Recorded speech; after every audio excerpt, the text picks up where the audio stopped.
For my project, I've made a replica of what a generic early American port town looked like on a game called Minecraft. The city would have been mid-sized, around 10 to 15,000 people, much like Newport, Rhode Island was.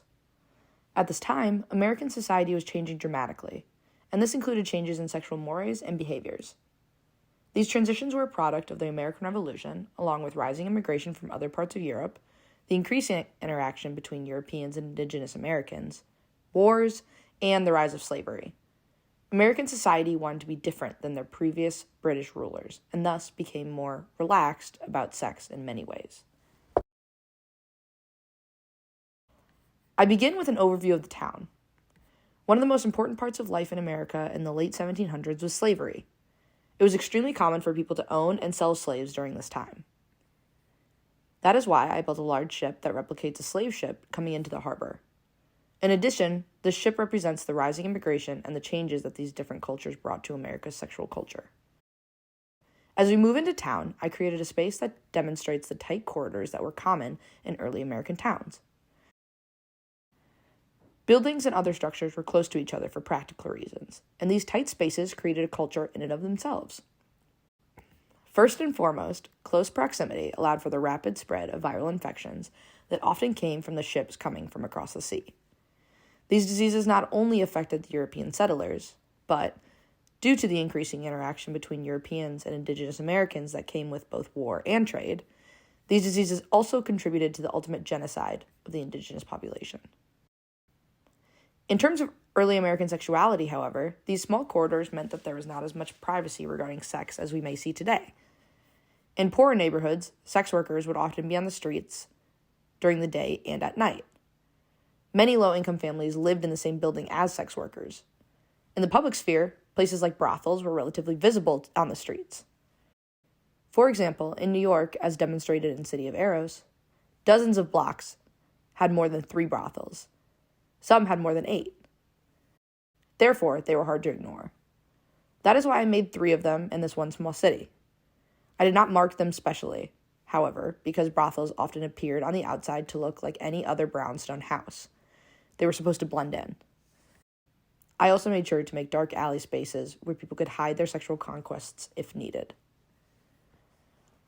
Towards the back of the town, I built a few farmhouses. Farmers have always been extremely important to American society, but because they need land for their animals, they were often pushed to the outskirts of town. I made this separation even more explicit by putting a waterway in between the farmhouses and the rest of the city. I will discuss this more later, but in these more rural houses, sexuality often looked different than it did inside the city. I also built a watchtower that vaguely looks like a castle. This is supposed to be reminiscent of British rule in 17th century America before it became independent. British influence will always be present in America, no matter how hard we try to distance ourselves. This concept is demonstrated all over the town in subtle ways. However, one of the more explicit ways this is shown is in the town square, where I built a tall church. The church is central, both literally and figuratively, to society in both Britain and, as a result, America. Such churches were, in a way, the hub on the wheel.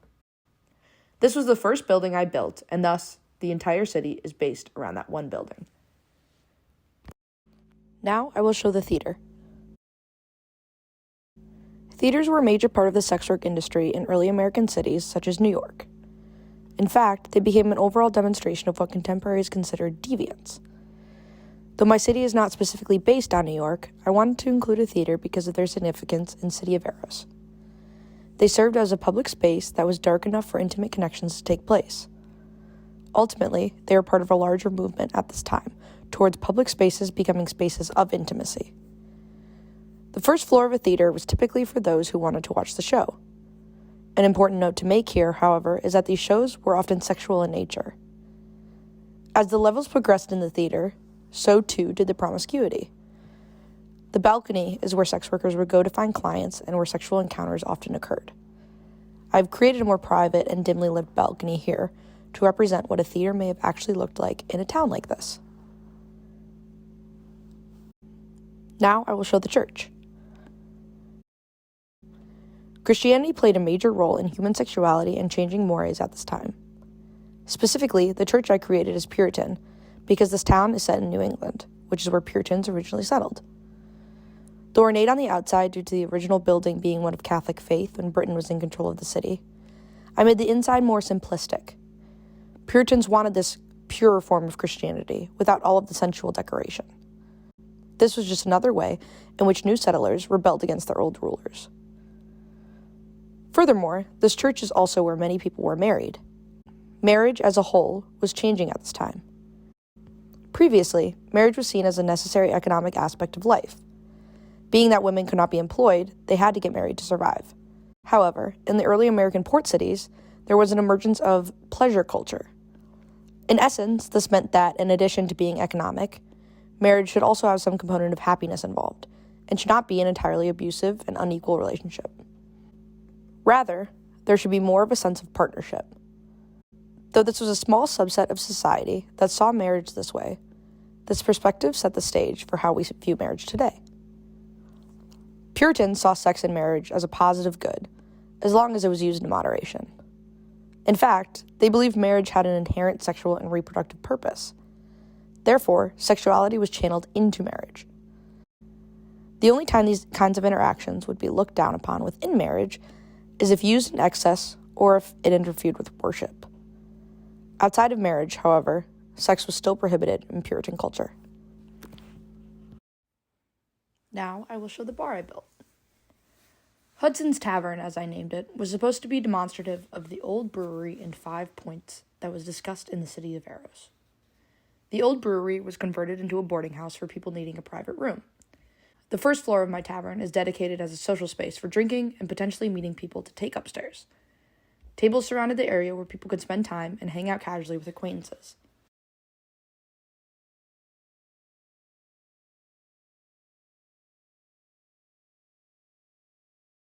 The upper levels are reserved for private rooms. Sex workers would spend time on the lower level meeting clients and then take them upstairs to one of these rentable rooms. As you can see, there are multiple levels with multiple rooms, demonstrating the amount of people who needed this type of space. Now I will show the brothel. Brothels, as discussed previously, were common in early American port towns. Oftentimes, they were not especially hidden. Though they did appear on the outside to be normal houses, everyone knew what they actually were, most likely because of the people that hung out around there. The entryway to a traditional brothel was somewhat like a living room. Similar to the tavern, people would begin on the first floor. Therefore, I put tables and chairs, as well as couches for people to sit on and socialize. Sex workers would also be in these spaces in order to find their clients. Once found, the pair would go upstairs to an empty room. The one that I made is a particularly small brothel because I wanted the building to blend in as much as possible. However, there were brothels larger than this. Lastly, I will show the farmhouse. The farmhouse is representative of rural lifestyles. Sexuality in these spaces was different than the overt and visible displays that were seen on the city streets. Due to the small structures of the farmhouse at this time, privacy for sexual encounters did not really exist. As a result, the practice of bundling developed. Bundling was when two people were tightly wrapped in a blanket together when they went to sleep. Oftentimes, this led to intimacy between the couple. This practice was not only tolerated and encouraged, but also happened in the same room as the rest of the family. Therefore, the family knew who the father was if their daughter got pregnant, because they were all present for all of her sexual encounters. Bundling was ultimately a way for adults to control the sexuality of their children. In conclusion, the city took me about 40 hours to create, down to the smallest detail. I hope the town has demonstrated what I intended it to. Though a lot of these observations are based off of our reading of City of Eros, these buildings were not supposed to be exclusively representative of New York. Instead, the goal was to create a more generic, early American port town, where sex dictated much of daily life. Overall, in colonial America, sex work caught fire, and though this practice has changed, it has not gone away. Spaces such as hotels and theaters were transformed to be a vital part of the industry. We can even see the echo of the use of these types of spaces in more modern sex work. I hope you have enjoyed seeing my work. Thank you.